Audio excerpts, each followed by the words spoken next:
Assalamualaikum warahmatullahi wabarakatuh. Waalaikumsalam warahmatullahi wabarakatuh. Bismillahirrahmanirrahim. Alhamdulillahi rabbil alamin. Wassalatu wassalamu ala asyrafil mursalin wa ala alihi wa ashabihil mujahidin at-tahirin, amma ba'du. Saudara-saudara kaum muslimin rahimakumullah. Sebagai kelanjutan dari pembicaraan kita tentang serial para nabi, maka pada pertemuan kali ini kita akan membicarakan riwayat tentang Nabi Sulaiman alaihi salam dan Ratu Balqis. Nabi Sulaiman adalah putra dari Nabi Daud alaihi salam, yang Nabi Daud ini merupakan keturunan yang ke-12 dari Nabi Yakub. Pada diri Nabi Sulaiman bertemu kebesaran dunia dan kebesaran akhirat. Ya, beliau seorang raja. Ya, beliau seorang rasul. Ya, beliau seorang pemimpin agama. Ya, juga beliau adalah seorang pemimpin negara. Alangkah idealnya memang jikalau ulama menjadi umaro, atau jikalau umaro adalah seorang ulama. Dengan posisinya sebagai ulama, maka nilai kepemimpinannya terpelihara dari segala macam bentuk penyelewengan. Dan dengan kedudukannya sebagai umaro, dia akan lebih efektif memberikan komando kepada rakyatnya untuk hidup melaksanakan perintah-perintah Allah. Tetapi oleh karena orang yang sekaligus jadi ulama dan umaro termasuk jenis makhluk langka, maka agama hanya akan memberikan pesan agar yang bernama ulama dan umaro saling bekerja sama untuk kemaslahatan dan kemanfaatan rakyat. Ulama adalah ulama, umaro adalah umaro. Jikalau keduanya bisa berjalan dan berdampingan dengan baik, rakyat akan jadi nikmat. Tapi kalau keduanya centang perenang, tentu rakyat akan jadi kiamat adanya. Ma'asyiral muslimin rahimakumullah. Mengapa figur Nabi Sulaiman adalah figur yang bertumpu kebesaran dunia dan akhirat? Kita lihat dari sejarah bahwa Allah memberikan mukjizat kepada para rasulnya biasanya sesuai dengan kecenderungan umat yang dihadapi pada waktu itu. Umat yang dihadapi Nabi Musa alaihi salam adalah umat yang senang kepada kegagahan, suka kepada bentuk badan yang kuat. Oleh karenanya mukjizat yang diberikan Allah kepada Nabi Musa berupa kekuatan baik tongkat maupun tenaganya. Sebaliknya, umat di zaman Nabi Isa alaihi salam cenderung berbangga dengan kemahirannya di bidang ilmu kedokteran dan ketabiban. Maka mukjizat yang diberikan Allah kepada Nabi Isa adalah mukjizat yang bisa mengatasi semua itu, sehingga Nabi Isa dengan izin Allah bisa menyembuhkan orang yang kena penyakit kusta, belang, bahkan sampai bisa menghidupkan orang mati dengan izin Allah. Di zaman Nabi Muhammad sallallahu alaihi wasallam, kecenderungan umat kepada kemampuan bersyair, sehingga ketika itu yang dihargai adalah ujung tombak dan ujung pena. Ujung tombak dalam arti pahlawan perang, dan ujung pena dalam arti seniman dan penyair. Maka di antara mukjizat terbesar yang diberikan kepada Nabi adalah Al-Quranul Karim, yang keindahan gaya bahasanya tidak seorang penyair pun sanggup menandinginya. Di zaman Nabi Sulaiman alaihi salam, kebesaran dan kemegahan dunia, kekuatan dan kejayaan menjadi ukuran. Kita tahu bahwa Jalut yang dihadapi oleh Nabi Daud adalah seorang yang bertubuh besar dan gagah perkasa, yang dalam sejarah lebih kita kenal dengan nama Goliat misalnya. Maka tidak heran kalau mukjizat yang diberikan Allah kepada Nabi Musa merupakan mukjizat yang bertumpu antara kebesaran dunia dan kebesaran akhirat, sebagai raja dan juga sebagai nabi. Tetapi yang patut menjadikan pelajaran buat kita terhadap seluruh kebesaran yang diberikan itu, Nabi Sulaiman berkata, "Haza min fadli Rabbi liyabluwani aashkuru am akfur." Semua ini, kekuasaan dan kebesaranku, kejayaan dan kekayaanku, adalah anugerah Tuhan untuk menguji diriku. Adakah aku menjadi bersyukur karenanya, atau malah aku menjadi ingkar karenanya? Alangkah baiknya jikalau ucapan Nabi Sulaiman ini kita bisa resapi dan kita bisa terapkan dalam kehidupan ini. Seorang pedagang yang berhasil berkatalah seperti perkataan Nabi Sulaiman. Seorang pejabat dengan kedudukan tinggi berkatalah seperti perkataannya Nabi Sulaiman. Seorang ulama dengan posisi sebagai pemimpin yang non formal berkatalah seperti perkataan Nabi Sulaiman. Seluruhnya berkata, "Haza min fadli Rabbi." Seluruhnya ini adalah karunia Allah untuk menguji diriku, adakah aku bersyukur atau aku menjadi ingkar karenanya. Inilah sekelumit tentang kebesaran Nabi Sulaiman alaihi salam. Pada usia 13 tahun, beliau sudah mewarisi kerajaan ayahnya Nabi Daud dengan meninggalnya Nabi Daud alaihi salam. Dan sejak itu Keistimewaan Nabi Sulaiman alaihi salam sudah nampak dalam kehidupan. Beberapa keistimewaan bisa kita catat dari pribadi Nabi Sulaiman ini. Pertama, beliau cerdik, cerdas, dan bijaksana. Dan tentu saja harus begitu. Kalau Rasul goblok, mana ada umat yang mau ikut. Tetapi kecerdikan dan kecerdasan serta sifat bijaksana ini nampak dari beberapa kisah yang pernah dihadapinya. Pertama, di saat beliau berumur 11 tahun, ketika itu yang menjadi raja adalah ayahnya Nabi Daud, datang mengadu seorang petani bahwa sawah ladangnya, tanaman-tanaman yang ditanamnya habis dimakan oleh binatang ternak dari tetangga di sebelahnya. Maka ia mengajukan usul agar binatang ternak yang memakan tanam-tanamannya itu diberikan saja kepadanya. Nabi Daud meluluskan permintaan petani ini, tapi Nabi Sulaiman berkata, "Ayah, maafkan saya. Kalau boleh saya mengajukan usul, jangan seluruh binatang ternak gembala itu diberikan kepada petani. Akan lebih baik kalau binatang ternak yang memakan tanam-tanamannya itu diberikan kepada si petani selama 1 tahun. Apabila ia berkembang biak, beranak, hasil susunya seluruhnya selama 1 tahun itu boleh dimanfaatkan oleh petani tadi. Dengan demikian saya rasakan ini merupakan satu yang lebih adil ketimbang yang tadi itu." Keputusan Nabi Sulaiman ini diterima baik oleh ayahnya, oleh si petani, dan oleh si gembala tadi. Pada usia 11 tahun, ia sudah menunjukkan kecerdikan, kecerdasan, dan sifat yang bijaksana. Contoh yang kedua, ada 2 orang ibu yang pada saat akan bekerja di ladang, masing-masing meletakkan bayinya di satu tempat, lalu keduanya pun asyik pergi bekerja. Sedang kedua ibu itu bekerja dengan asyiknya, datanglah seekor serigala menerkam salah seorang anak bayi tadi, dan kemudian dibawa, ya. Tinggallah anak bayi seorang. Ketika kedua ibu tadi kembali ke tempat dia meletakkan anaknya, maka keduanya lalu berebut anak yang satu itu. Jadi kasus berebut bayi rupanya memang sudah ada dari dulunya. Yang satu berkata itu anaknya, yang lain mengaku itu pun juga anaknya. Akhirnya keduanya mengadu kepada Nabi Sulaiman. Masing-masing ngotot, tidak ada yang mau mengalah. Akhirnya kata Nabi Sulaiman, "Kalau kamu berdua tidak ada yang mau mengalah, sudahlah begini saja. Berikan bayi itu kepada saya, akan saya belah 2 supaya adil. Masing-masing kamu bawa sarang sepotong." Ibu yang seorang berbinar matanya, kelihatannya gembira dengan keputusan itu. "Saya setuju Nabi Sulaiman, ini keputusan yang sangat adil. Betul, belah 2 saja bayi itu." Tapi ibu yang seorang malah berurai air matanya, membasahi pipinya. "Ya Sulaiman, daripada Tuhan belah 2 anak itu, biarlah berikan saja kepada ibu yang mengaku tadi itu. Tidak sampai hati saya melihat anak yang begini ini harus menjadi korban. Biarlah dia diasuh oleh ibu yang mengakuinya tadi, asal dia tetap hidup." Nabi Sulaiman tersenyum, lalu berkata kepada ibu yang berurai air mata tadi, "Ambillah anak ini, Bu, karena ia memang benar anak ibu. Sebab sekejam-kejamnya hati seorang ibu tidak akan sampai melihat anaknya dibelah 2. Adapun engkau ibu yang gembira, engkau sesungguhnya ibu yang kurang ajar. Cuma sekedar ngaku-ngaku, buktinya anak mau dibelah 2 kamu setuju. Ibu macam apa kamu anak dibelah 2 setuju?" Akhirnya ibu yang satu itu menerima hukuman yang setimpal karena mengakui sesuatu yang bukan haknya. Di sini kita lihat kebijaksanaan yang dimiliki oleh Nabi Sulaiman alaihi salam. Bukti yang ketiga, pada waktu beliau mengadakan jihad fisabilillah, beliau mengadakan mobilisasi dana. Tidak cuma manusia, binatang seluruhnya ikut memberikan sumbangan. Ketika datang gajah, gajah nyumbang kerbau. Datang kerbau, kerbau nyumbang kambing. Datang kambing, kambing nyumbang ayam. Datang ayam nyumbang burung. Datang burung nyumbang balang. Datang balang nyumbang semut. Gajah yang nyumbang kerbau ngelihat balang nyumbang semut, ketawa.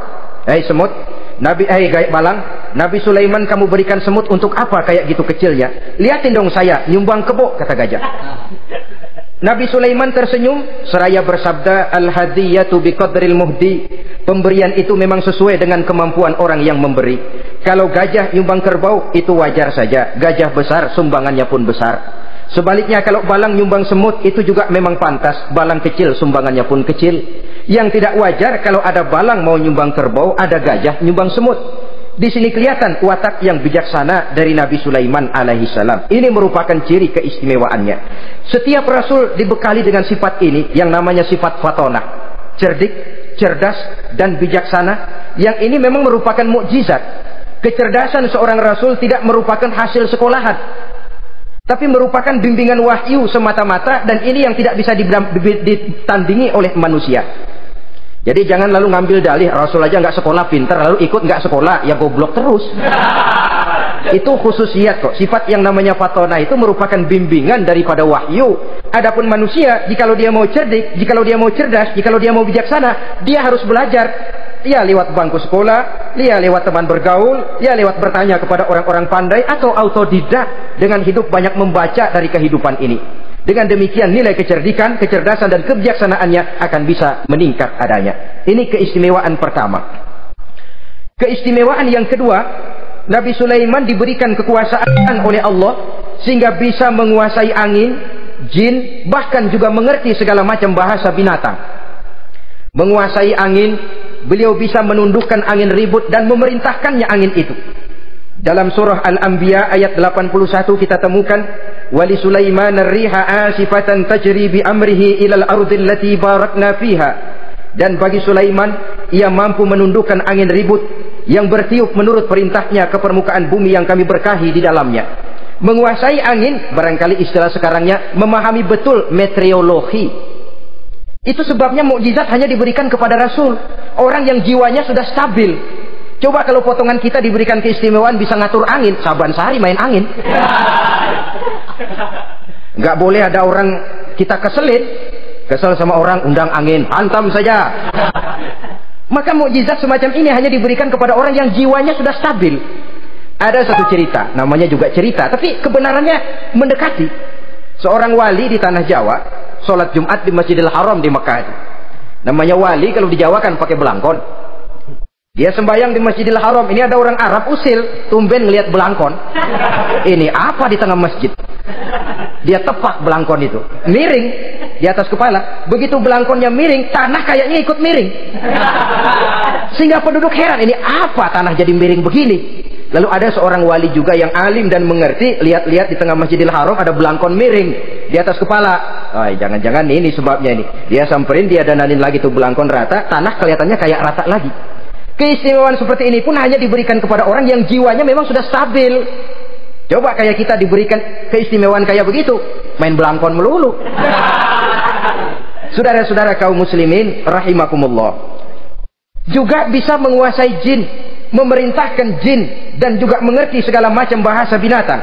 Kita bisa lihat dalam surah As-Saba ayat 12 misalnya. Demikian juga tentang mengerti bahasa binatang. Pada satu hari Nabi Sulaiman dan bala tentaranya lewat di satu lembah. Lembah itu kebetulan lembah semut. Ketika mereka lewat di lembah itu, Raja Semut lihat dari kejauhan, dia pidato kepada rakyatnya para semut itu. Apa katanya? Ya ayyuhan namlu dukhulu masakinakum la yahtimannakum Sulaiman wa junuduh wa hum la yash'urun. Jadi ini Raja Semut melihat Nabi Sulaiman datang bersama seluruh bala tentaranya, dia pidato kepada rakyatnya. Saudara-saudaraku rakyat semut, di mana saja suara saya bisa didengar. Perhatian, perhatian. Ini Nabi Sulaiman mau liwat dengan seluruh bala tentaranya. Kamu semua supaya masuk ke dalam lubang kamu masing-masing. Sebab kalau kamu nggak masuk ke lubangmu masing-masing, akan diinjak oleh Sulaiman dan bala tentaranya. Sedangkan mereka tidak tahu kalau kamu kena injak. Masuklah semut itu seluruhnya ke dalam lubangnya masing-masing. Nabi Sulaiman senyum. Fatabassama dhahikan min qawliha. Mendengar ucapan Raja Semut ini, Nabi Sulaiman tersenyum. Lalu berkata, apa katanya? Rabbi auzi'ni an ashkura ni'mataka allati an'amta alayya wa ala walidayya wa an a'mala salihan tardahu wa adkhilni birahmatika fi ibadika salihin. Satu pengakuan yang tulus yang jauh dari watak kesombongan. Mendengar Raja Semut berkata semacam itu, beliau senyum lalu berkata, wahai Allah, tetapkan kiranya hati saya ini untuk selalu bersyukur terhadap nikmat yang Engkau karuniakan kepada saya. Karena nikmatku, nikmat yang Engkau berikan kepadaku, saya mengerti bahasa binatang. Karena mengerti bahasa binatang, saya mengerti seruan Raja Semut itu. Tetapkan saya untuk selalu bersyukur ya Allah atas nikmat yang Engkau berikan ini, atas nikmat yang Engkau berikan kepada kedua orang tua saya, dan tetapkan saya untuk selalu melakukan amal soleh yang Engkau ridhoi, dan masukkan saya ke dalam golongan hamba-hambamu yang soleh. Satu pengakuan yang tulus, yang jauh dari sifat kesombongan. Mungkin kalau sombong yang lahir, begitu dengar Nabi Sulaiman bahwa semut ngomong begitu, beliau akan berkata, iya masuk tidak buruan. Tapi kan tidak, malah beliau perintahkan bala tentaranya, pasukan berhenti. Ada apa Nabi Sulaiman? Di depan kita ada kerajaan semut, mereka lagi kocar-kacir masuk ke sarangnya masing-masing. Tunggu sampai mereka masuk dan kita bisa lewat dengan aman tanpa harus menginjak-injak mereka. Bala tentaranya di stop dan berhenti. Ternyata kebesarannya tidak menyebabkan ia lalu memandang remeh sampai kepada makhluk yang bernama semut sekalipun. Masih tetap dihargainya sebagai makhluk dari Allah Subhanahu wa ta'ala. Sesuatu yang perlu menjadi contoh kita semua. Sebab orang bilang kadang kacang sering lupa akan kulitnya. Kadang posisi kita yang tinggi menyebabkan kita lupa dari mana kita berasal. Kadang harta yang kita miliki menyebabkan kita lengah dari mana kita datang. Akhirnya yang timbul adalah sifat sombong dan angkuh. Ibarat kata orang, kacang lupa dengan lanjarannya. Ma'asyiral muslimin rahimakumullah. Ini kebesaran dan keistimewaan yang diberikan Allah kepada Nabi Sulaiman alaihi salam. Apa yang perlu kita jadikan tamsil dan ibarat dari kebesaran ini? Saudara-saudara kaum muslimin rahimakumullah. Keadilan sebagai umara yang berpadu dengan kebijaksanaan sebagai ulama. Satu hari seorang sahabat bertanya kepada Rasulullah sallallahu alaihi wasallam, "Ya Rasul, kalau pada satu saat ajal merenggut Tuhan berlalu meninggalkan kami sekalian, kita berpisah untuk selamanya ya Rasul. Dalam kondisi semacam itu, azuhrul ardi khairul lana am batniha? Mana yang lebih baik ya Rasul buat kami kalau sudah ditinggalkan oleh Tuhan? Permukaan bumi atau perut bumi yang lebih baik?" Ini pertanyaan dengan bahasa kinayah. Permukaan bumi maksudnya hidup. Perut bumi maksudnya mati. Orang kalau sudah masuk ke perut bumi kan habis. "Ya Rasul, kalau engkau sudah tidak ada meninggalkan kami semua, mana yang lebih baik buat kami, hidup atau mati?" Bukan main pertanyaan ini. Di satu sisi menggambarkan cintanya sahabat kepada Nabi, sehingga kalau tidak bisa mati bersamaan, biarlah mati beriring saja.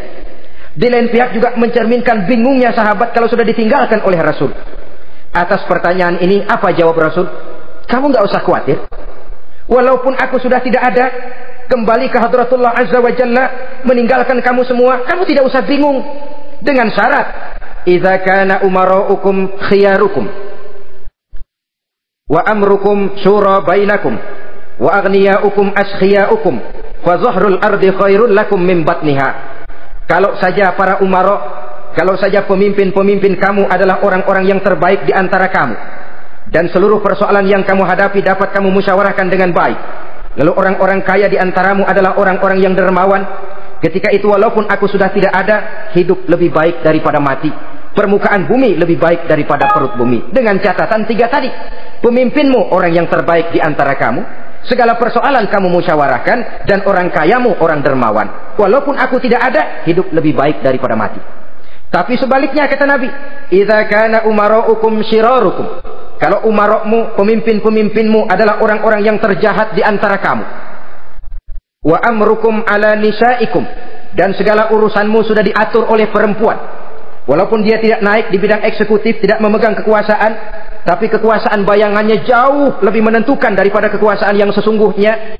Kalau perempuan sudah ikut campur mengaturmu, kemudian wa askhiyaukum bukhalaukum, orang-orang kaya di antaramu adalah orang-orang yang bakhil bin pelit alias kikir, maka ketika itu kata Nabi, fabatnul ardi khairul lakum min zahriha, perut bumi lebih baik daripada permukaan bumi. Apa yang bisa diharapkan dari pemimpin yang zalim, perempuan yang sok kuasa, dan orang-orang kaya yang bakhil dan pelit? Dalam kondisi semacam itu, bertemulah kita dengan yang bernama kiamat. Dan kalau sudah kiamat macam itu kata Nabi, perut bumi lebih baik daripada permukaan bumi. Maka yang kita perlukan sekarang adalah kerjasama antara ulama dengan umara. Ulama bukan umara, umara pun bukan ulama. Harus saling kerjasama dan jangan saling memperalat. Kerjasama menurut bidangnya masing-masing, menjadi yang terbaik di bidangnya. Jangan sudah jadi kiai karena ingin berpartisipasi aktif lalu pindah jadi pemborong jembatan. Tidak sadar akan profesinya. Dan orang lalu tidak bisa berkata, apaan kiai mubalik bisanya cuma ngomong saja. Sekarang kan zaman pembangunan perlu karya nyata. Mana ada ustadz kiai mubalik bikin irigasi, cuma pidato saja. Apa kemiskinan bisa diatasi dengan pidato? Ini juga orang tidak ngerti urusan. Wong Nabi saja ngajarin kok, iza wusidal amru ila ghairi ahlihi fantaziri sa'ah, yang kemudian diterjemahkan dalam manajemen modern, the right man on the right job, bahwa persoalan harus diserahkan kepada orang yang memang ahlinya. Nah kalau kiai ngurus irigasi, apa nanti lurah mau ngajar fikih, camatnya ngajar tafsir, Kacau jadinya. Makin ruwet jalur birokrasi, makin banyak orang meninggalkan profesi dan malah melaksanakan sesuatu yang bukan profesinya. Untuk memberesi keruwetan birokrasi termasuk diantaranya menanamkan kesadaran profesi yang menimbulkan kebanggaan dan kebanggaan yang membuahkan tanggung jawab terhadap profesi itu. Sebab orang kalau sudah bekerja menurut profesinya, walaupun tidak kaya tapi hidupnya tenang. Kenapa? Karena panggilan jiwanya. Seorang kiai yang diajak ngobjek, walaupun objeknya gol puluhan juta, kaya belum tentu tenang, karena saya yakin bukan ke sana panggilan jiwanya. Ma'asyiral muslimin rahimakumullah. Itulah sebabnya kerjasama, ulama membangun lingkungannya, ulama membangun manusianya, umarok membangun lingkungannya, sehingga terciptalah wujud daripada pembangunan manusia seutuhnya, ya zahirnya, ya batinnya. Seluruh kita berpartisipasi, hanya bidangnya saja yang berbeda-beda. Jangan yang satu merasa lebih berjasa dari yang lain, jangan yang satu merasa lebih penting dari yang lain. Seluruh kita penting, seluruh kita berjasa, cuma bidang kita saja yang berbeda-beda. Inilah bahasa Quran, kullun ya'mal ala syakilati. Setiap orang bekerja menurut profesinya masing-masing. Ma'asyiral muslimin rahimakumullah. Kita kembali kepada riwayat Nabi Sulaiman alaihi salam. Satu hari ketika beliau sedang menginspeksi pasukan, berkumpullah pasukan beliau itu, ya tentara yang manusianya, ya pasukan jinnya, ya seluruh binatang-binatangnya berbaris. Beliau selaku inspektur upacara mengadakan inspeksi pasukan. Dari sekian pasukan-pasukan yang diperiksanya pada waktu itu, Nabi Sulaiman melihat tidak terdapat burung hudhud. Beliau bertanya-tanya, "Ma liya aral hudhuda am kana minal ghaibin?" Kemana burung hudhud? Orang lain pada kumpul, dia sendiri tidak ada. Awas kalau dia datang, kalau dia tidak bisa memberikan alasan yang tepat kemana dia, akan saya berikan sanksi dan hukuman. Ini namanya pemimpin yang bertanggung jawab toh. Seorang pun dari yang dipimpinnya tidak ada, menjadi pertanyaan. Tidak lama kemudian datang burung hudhud. Begitu datang lalu memberikan laporan kepada Nabi Sulaiman. Kalau istilah sekarang, begitu dia sampai berdiri hormat, lapor, kata hudhud ini. Bagaimana hudhud? Maaf Tuan Raja, saya terlambat. Iya, kenapa terlambat? Patroli Tuan Raja. Kemana saja kamu patroli? Keliling. Lalu apa hasilnya? Inni wajadtu mar'atan tamlikuhum wa utiyat min kulli syai'in wa laha arsun azim.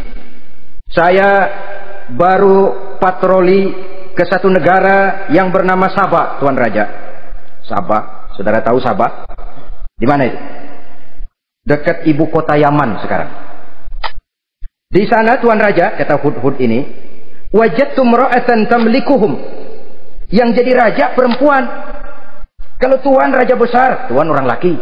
Ayah Tuan raja besar, Nabi Daud, laki. Ini mah model Tuan Raja. Orangnya rajanya raja besar tapi perempuan. Tumben saya ngelihat ada raja perempuan, kerajaannya begitu besar. Begitu. Iya. Lalu dia jadi raja bagaimana? Ya mewarisi kerajaan ayahnya Sri Baginda Raja Sarahil. Ketika ayahnya wafat, dia naik. Walaha arsun azim. Singgasananya besar, bagus, antik Tuan Raja. Terus bagaimana lagi? Wajadtuha wa qaumaha yasjuduna lisyamsi min dunillah.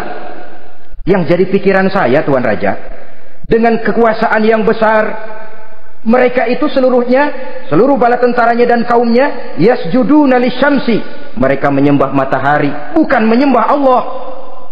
Mendengar ini Nabi Sulaiman tergerak hatinya. Waktu mendengar rajanya perempuan, kekuasaannya besar, belum tergerak. Tapi ketika sampai kepada yasjuduna lisyamsi, mereka sujud kepada matahari, di situ pribadi seorang rasulnya tergerak. Siapa nama ratu itu? Namanya Ratu Balkis Tuan Raja. Begini hudhud, laporan kamu saya terima. Alasan kamu datang terlambat bisa dipertanggungjawabkan. Kamu tidak kena hukuman. Cuma begini saja hudhud, karena kamu yang laporan, kamu yang tahu lokasi negaranya, kamu yang harus melaksanakan tugas ini. Apa Tuan Raja? Idhab bi kitabi hadza fa'alqih ilaihim. Kamu berangkat lagi ke negeri Sabah, bawa surat saya, berikan kepada mereka. Tsumma tawalla anhum, kemudian kamu berpaling dari mereka, tapi jangan pulang. Fanzur madza yarji'un, lihat apa reaksi mereka setelah menerima surat ini. Baik Tuan Raja, baik. Nabi Sulaiman menulis sepucuk surat kepada Ratu Balqis, dan surat itu dibawa oleh burung hudhud tadi. Terbanglah si burung hudhud ini ke negeri Sabah, masuk ke istana Ratu Balqis, dan surat itu jatuh di kamar Ratu Balqis. Diambil surat tadi, kemudian dibaca. Apa isi suratnya? Innahu min Sulaiman wa innahu bismillahirrahmanirrahim alla ta'lu alayya wa'tuni muslimin. Surat ini dari Sulaiman. Bismillahirrahmanirrahim. Jangan kamu merasa lebih tinggi dari aku. Datanglah kepadaku dan masuk ke dalam agama Islam. Suratnya singkat, padat, ultimatum. Jadi nggak pakai bahasa kembang, nggak pakai bahasa basi, langsung kepada isi. Surat ini dari Sulaiman. Bismillahirrahmanirrahim. Jangan kamu merasa lebih tinggi dari aku. Datanglah kepadaku dan masuklah ke dalam agama Islam. Ini yang disebut dakwah langsung tanpa pakai kembang. Saudara-saudara, menerima surat semacam ini, Ratu Balqis lalu ngumpulin para pembantu kerajaan, aparat pemerintah lah zaman sekarang, termasuk menteri-menteri, dipanggil sidang darurat di istana Ratu Balqis, membahas datangnya surat dari Nabi Sulaiman alaihissalam. Tuan-tuan para menteri, bagaimana Sri Ratu? Saya dapat surat. Dari mana? Dari Sulaiman. Katanya apa? Jangan kamu merasa lebih hebat dan lebih tinggi dariku. Datanglah kemari dan masuklah ke dalam agama Islam. Menurut pendapat tuan-tuan menteri, bagaimana surat ini? Apa kita penuhin permintaannya? Kita datang rame-rame masuk Islam? Oh, kata menteri, jangan dulu tuanku, gengsi dong. Kita ini kan kerajaan besar, tentara kita gagah, masa mau menyerah tanpa syarat? Soal nanti kita kalah atau menang itu soal lain, Tuan Perdana Menteri, Tuan Ratu. Tapi bahwa kita punya harga diri itu harus kita tunjukkan lebih dulu. Jadi menurut Tuan Menteri bagaimana? Kami sih nunggu komando Tuan Putri saja. Artinya kalau boleh perang saja, cuma mau duluin, takut dikiranya longcong. Kami sih gimana komando Tuan Ratu saja. Tuan komandokan berangkat, kami segera berangkat. Terserah Tuan Putri, kami seluruhnya loyal, taat dan setia menunggu titah dari Sri Paduka Ratu. Terima kasih para menteriku. Soal kesetiaanmu saya tidak meragukan. Tapi perang dimanapun selalu membawa kerugian. Kita menang rugi, tentu jatuh korban. Apalagi kalau kita kalah. Dan raja-raja yang mengalahkan negeri-negeri lain selalu membawa kehinaan kepada negeri yang dikalahkannya. Jadi bagaimana? Sekarang begini saja, kita ambil jalan tengah. Lalu diplomasi dulu. Diplomasi macam apa Tuan Ratu? Kita kirim utusan kepada Nabi Sulaiman. Dari sana nanti kita lihat reaksinya. Saya memang selama ini sudah dengar siapa itu Nabi Sulaiman. Katanya orangnya masih muda, masih bujangan, bijaksana, kekuasaannya besar, tentaranya hebat. Cuma kan baru berita, kita cek. Jadi diplomasi macam apa Tuan Ratu? Kita kirim utusan kepada Raja Sulaiman. Kita bawakan hadiah-hadiahnya. Yang mahal-mahal, mewah-mewah, menarik. Pokoknya yang terbaik di negeri kita, berikan kepadanya. Lihat reaksinya. Kalau dia tergiur dengan hadiah itu, dia raja. Bukan nabi. Tapi kalau dia menolak hadiah itu, dia memang nabi. Dan apa reaksi kita nanti tergantung sikap Nabi Sulaiman. Aha, kalau begitu setujulah Ratu, itu memang bijaksana. Diplomasi dulu. Iya, jangan datang-datang main perang aja loh. Perang sih gampang, tapi ini kan ada meja perundingan. Sepanjang masih kita bisa menempuh jalan damai, damai saja dulu. Baik, maka diaturlah satu barisan diplomasi untuk menuju Palestina, kerajaan Nabi Sulaiman alaihi salam. Rombongan terdiri dari 500 orang laki-laki dan 500 orang perempuan. Yang laki ganteng, yang perempuan cantik. Yang laki dikendarai dengan kuda-kuda pilihan, dan yang perempuan dikendarai dengan keledai-keledai pilihan. Kuda dan keledai pun dihiasi begitu rupa, pelanaknya yang terbagus dilapis dengan sutra, sedangkan bawaan-bawaannya tidak lain daripada intan, berlian, mutiara, jamrud, yakut, kesturi yang dilapis dengan sutra tenun yang asli. Pendeknya hadiah yang serba wah. Dan rombongan ini dipimpin oleh seorang diplomat ulung dari negeri Sabah bernama Munzir bin Amru. Ini ahli diplomasi dari negeri Sabah. Dipesanlah oleh Ratu Balqis Kalau datang nanti kamu ke negeri Sulaiman, sikapmu harus begini, begini, dan segala macam. Ditatar dulu. Sebab ini mau diplomasi tingkat tinggi. Baik, Sri Ratu. Nah, sudah mendengar perundingan ini, burung hudhud pulang ke negeri Nabi Sulaiman. Apel lagi, lapor Tuan Raja. Bagaimana hudhud? Sikapnya mereka akan mengutus utusan dengan membawa berbagai macam hadiah untuk datang ke negeri kita. Baik. Nabi Sulaiman kumpulkan tentaranya, terutama para jin. Hei tentaraku, khususnya kalian para jin, akan datang rombongan tamu besar ke negeri kita. Maka mulai saat ini saya komandokan, kamu bangun satu istana yang megah, yang belum pernah ada, dalam waktu yang relatif singkat. Dan lantai daripada istana itu harus dilapisi dengan kaca-kaca tebal yang bening, bawahnya diisi dengan air, diisi dengan ikan-ikan hias yang indah-indah. Baik Tuan Raja. Maka tentara Nabi Sulaiman, sejak manusia sampai binatang sampai jin, semuanya kerja bakti membangun istana yang megah. Sehingga sebelum rombongan kerajaan Sabah ini sampai, istana sudah selesai. Mereka masuk ke dalam istana Nabi Sulaiman. Begitu melihat lantainya gemerlapan air, masing-masing pada ngangkat kain. Takut kainnya basah. Waduh, ini istana kebanjiran begini. Kata Nabi Sulaiman, nggak usah diangkat kainnya, nggak usah. Ini dilapis kaca, cuma bawahnya memang kolam. Kolamnya berisi ikan. Oh, bengong, bengong, bengong aja pada melongo mulutnya. Saudara-saudara, jadi persis orang yang tinggal di puncak gunung datang ke tengah-tengah kota. Kan noraknya minta ampun. Apaan aja ditunjuk. Apaan aja dilihat, apaan aja ditunjuk. Ini ya, itu ya, wah, wah, sudah semuanya serba, wah. Jadi kalau istilah tingkat diplomasinya, mereka sudah kalah mental. Dan itu sudah kemenangan pertama dari Nabi Sulaiman.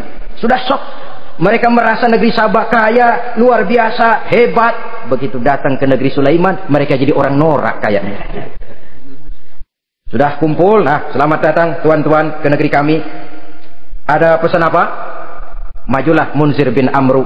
Tuan Sulaiman, bagaimana?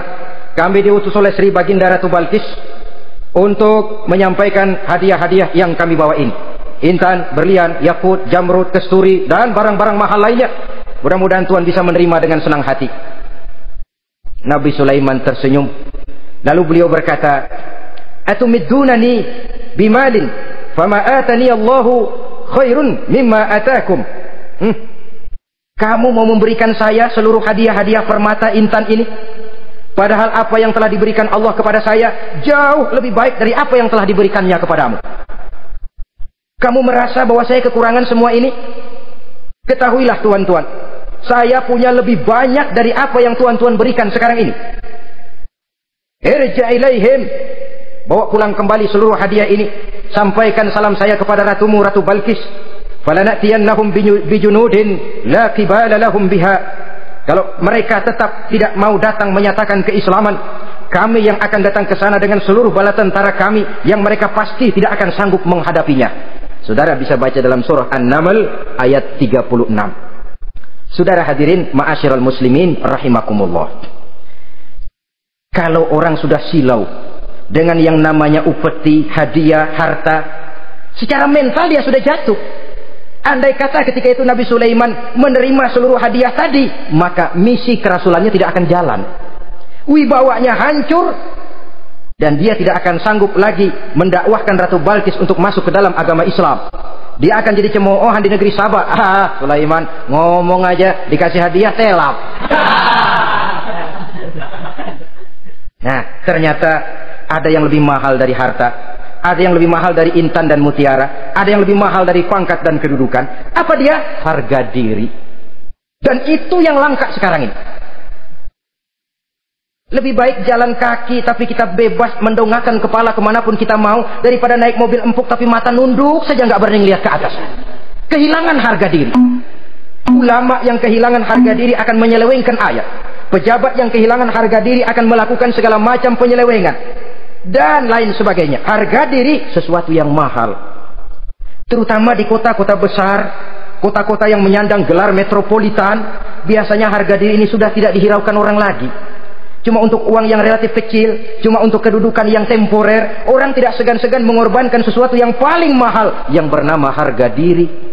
Akhirnya suap merajalela, sogok menjadi-jadi, semir pun menjamur, bahkan malah kadang-kadang jadi target.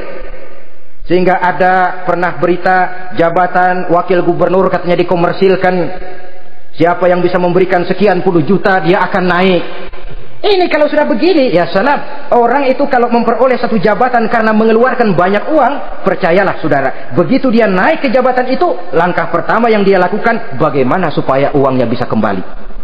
Bukan bagaimana bekerja sebaik-baiknya, bukan bagaimana mensejahterakan rakyat sebaik-baiknya, karena dia merasa naik jabatan banyak mengeluarkan uang. Setelah dia naik, gimana supaya pulang modal dulu, lebihnya kalau ada, baru bekerja buat rakyat. Itu pun kalau nggak keburu pensiun. Kadang-kadang malah lebih celaka lagi, kalau sudah mau pensiun baru bikin pemutihan.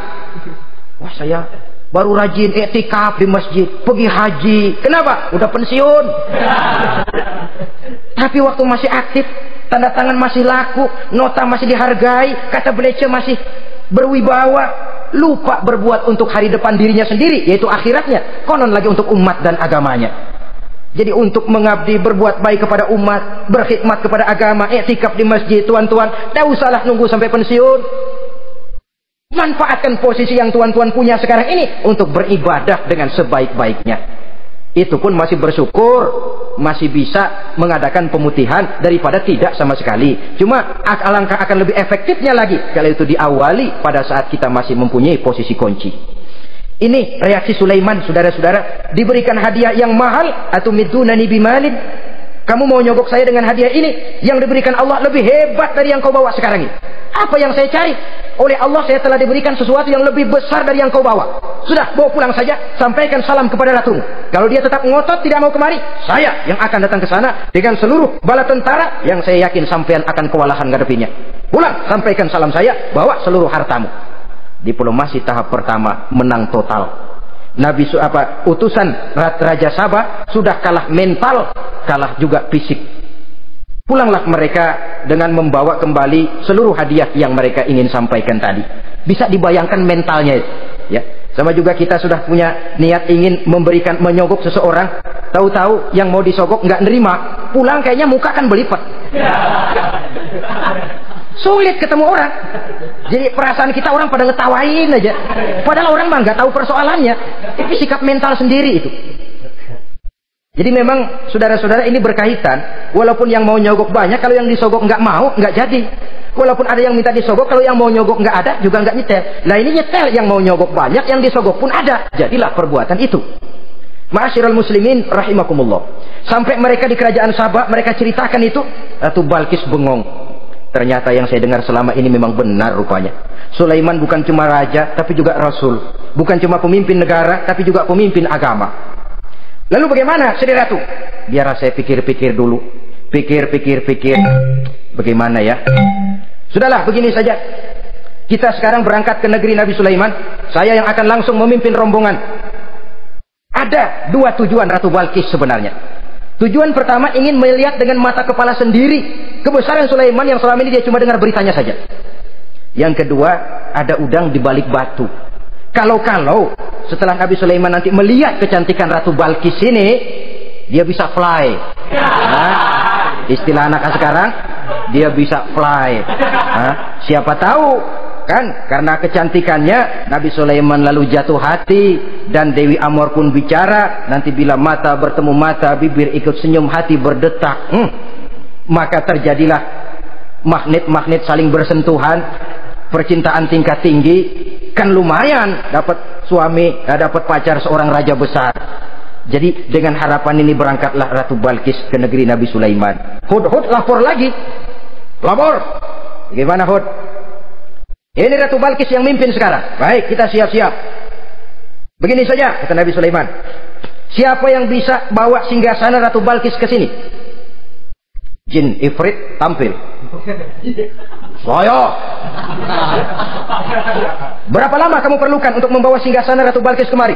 Sebelum Tuan bangun dari tempat duduk, itu singgasana sudah bisa sampai kemari, Tuan Raja. Bagus. Ada yang bisa lebih cepat? Saya, kata seorang ulama. Berapa lama? Sebelum Tuan kedip. Asal Tuan kedip, Tuan melek lagi, singgasana sudah sampai di sini. Baik, kerjakan. Dalam waktu sekejap itu singgasana Ratu Balkis sudah sampai di istana Nabi Sulaiman. Pasang di sini, biar dia dudukin nanti. Rubah sedikit biar dia nggak kenali. Dirombak sedemikian rupa. Masuk Ratu Balkis ke istana Nabi Sulaiman. Terjadilah kemudian di perundingan semacam tingkat tinggi antara raja dengan raja. Bagaimana Tuan Ratu Balkis? Iya, Tuan Sulaiman. Iya, bagaimana? Saya kagum dengan kebesaran Tuan. Bukan kebesaran saya. Seluruhnya ini adalah karunia Allah kepada saya. Saya dengar Tuan-Tuan menyembah matahari. Padahal matahari tidak pernah memberikan apa yang Tuan kehendaki. Matahari tidak pernah menciptakan Tuan. Adalah lebih baik Tuan menyembah yang menciptakan matahari daripada menyembah matahari itu sendiri. Nabi Sulaiman, bagaimana kalau kita mengadakan ya sambil berunding, sambil lobbying istilah sekarang. Baik, lobbying pun jadi.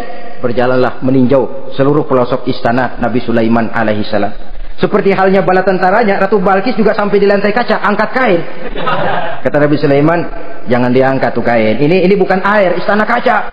Bukan main kebesaran kamu. Melihat begitu kebesaran Nabi Sulaiman, Ratu Balkis yang niatnya sementara mau melontarkan diplomasi asmara, lupa. Lalu apa katanya? Rabbi inni zolamtu nafsi. Ya Allah, selama ini saya benar-benar telah zalim kepada diri saya. Begitu banyak nikmat yang Engkau berikan kepada saya. Saya jadi ratu dengan kekuasaan yang besar, mewarisi kebesaran ayah, dengan kerajaan dan bala tentara yang gagah perkasa. Bukan saya bersyukur kepadamu, malah saya menyembah matahari. Inni zalamtu nafsi. Sungguh saya telah zalim kepada diri saya. Maka mulai sejak saat ini, aslamtu ma'a Sulaiman lillahi rabbil alamin. Mulai sejak saat ini ya Allah, saya nyatakan diri, saya masuk Islam, bertuhankan Allah Rabbul Alamin. Saya tunduk kepada Nabi Sulaiman alaihi salam. Masuk Islam sebelum diplomasi asmaranya melayang, saudara-saudara. Sudah masuk Islam? Sudah. Nah, Ratu Balkis sekarang bagaimana? Ya Nabi Sulaiman, kalau saya masuk Islam, apakah kerajaan saya akan tunduk dan diatur oleh kerajaan Tuhan? Tidak. Kamu persilakan pulang ke kerajaanmu, atur negerimu menurut cara yang kamu mau, asal sesuai dengan perintah Allah. Saya bukan penjajah, saya cuma mengajak kamu ke dalam Islam. Saya tidak ingin meluaskan wilayah saya. Asal kamu sudah masuk Islam, tugas sudah saya jalankan. Perkara kerajaanmu, kau pulang, kau atur dan kau tetap jadi raja. Jangan merasa kalau sudah masuk Islam lalu kerajaanmu saya caplok. Islam bukan penjajah, Ratu Balkis. Baiklah Nabi Sulaiman, saya tahu. Tapi untuk melanggengkan kerjasama antara kerajaan Sabah dengan kerajaan Tuan, caranya bagaimana? Mulai ngojok-ngojok. Dia nggak bilang lu demen aja deh sama gue. Enggak. Cuma untuk jangka panjangnya Sulaiman, supaya kita tetap bisa kerjasama, caranya bagaimana? Ya supaya kerajaan berumur panjang, kau harus punya keturunan, kata Nabi Sulaiman. Itu kan berarti saya harus nikah. Memang. Tapi saya ratu. Suami saya kan paling kurang juga harus maharaja, sahansa. Ya sebenarnya sih cuma dia nggak bilang aja. Di kerajaan gue nggak ada yang setimpal, gue maunya sama elo. Itu kalau bahasa kita, cuma ini kan bahasa perempuan. Perempuan kan paling pintar nahan perasaan. Nggak kayak orang laki. Orang laki kalau lagi mabuk cinta teler. Sama siapa aja dia cerita. Gua kan lagi demen sama si Ano. Lain sama perempuan, dia paling bisa jaga perasaan. Saya kalau begitu, saya harus kawin dengan maharaja. Ya kamu tinggal pilih saja, kata Nabi Sulaiman. Nabi Sulaiman, ini Perdana Menteri udah pada mesem-mesem, udah paham ke arah mana maksudnya. Bagaimana kalau kita kukuhkan saja dua kerajaan ini, Nabi Sulaiman? Saya pun setuju kalau itu kamu mau punya mau. Wah, ini Perdana Menteri takbir semua. Allahu Akbar, Alhamdulillah, Alhamdulillah. Sampai akhirnya Nabi Sulaiman pun menikah dengan Ratu Balkis. Bergabunglah dua kerajaan besar itu. Saudara-saudara kaum muslimin rahimakumullah. Kemudian setelah bertahun Nabi Sulaiman wafat. Tidak seorang pun tahu karena beliau wafat sedang pegangan tongkat. Ketika tongkat dimakanin rayap, rapuh, baru beliau jatuh. Orang tahu kalau Nabi Sulaiman sudah wafat. Menurut riwayat beliau wafat itu sedang sholat. Karena sholat Nabi Sulaiman cuma diri saja, tidak pakai ruku dan sujud. Menurut riwayat lain beliau sedang memandori jin dan tentaranya yang sedang kerja. Begitulah wafat beliau, kita bisa baca dalam surah Saba ayat ke-14. Setelah beliau wafat, Palestina diserbu oleh Raja Bukhtanasor atau Raja Nebukadnezar. Seluruh kebesaran Sulaiman di bumi hanguskan, istananya dihancurkan, intan permata dan kekayaan beliau dirampok, dan tinggallah kebesaran Sulaiman cuma legenda saja yang kita kenal dengan istilah Haikal Sulaiman. Legenda, riwayat-riwayat yang sampai sekarang ini masih bisa kita telusuri kebenarannya. Saudara-saudara, inilah pertemuan yang singkat ini, walaupun serba singkat, mudah-mudahan ada manfaatnya. Dengan kesimpulan, seluruh anugerah yang ada pada kita hakikatnya karunia Allah. Marilah kita menjadi orang yang pandai bersyukur atas anugerah itu. Amin. Terima kasih atas segala perhatian. Mohon maaf atas segala kekurangan. Usikum wa nafsi bitaqwallah. Wassalamualaikum warahmatullahi wabarakatuh. Waalaikumsalam warahmatullahi wabarakatuh.